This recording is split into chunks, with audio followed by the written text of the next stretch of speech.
আজ আমি ইউটিউব থেকে স্ট্রাইক পেয়েছি। কত খুশির খবর, তাই না?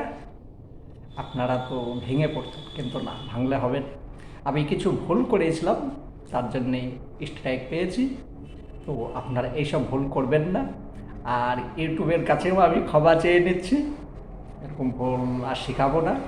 গতকাল একটা ভিডিওর মধ্যে শিখিয়েছিলাম যে কপি পেস্ট করে ইনকাম করুন। তো সবই ঠিক ছিল, কিন্তু অন্যজনের ভিডিও কপি করে পেস্ট করা এটা অন্যায়। ঠিক আছে, সেইভাবেই আমার কাছে লেখা এসেছে। তো এইভাবে কেউ কপি করে পেস্ট করবেন না।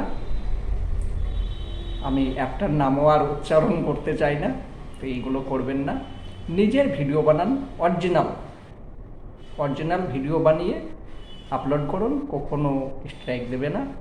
আমার এটা প্রথম, আমাকে ওয়ার্নিং দিয়ে দিয়েছে। আবার যদি করি তাহলে ক্ষতি হবে। তো চেষ্টা করব আমি এরকম আর করব না। ঠিক আছে, দুঃখ তো অনেকই লাগে, কিন্তু আমি সবসময় হেসেই কথা বলি। কি করব বলেন? এই যে হেসে কথা বলছে না, মনটা ভালো হচ্ছে। ঠিক আছে, আপনারাও সবসময়তেই হেসেই চলার চেষ্টা করবেন। সবসময় সুন্দরভাবে ভিডিও বানাবার চেষ্টা করবেন। আজকের মতো আসি।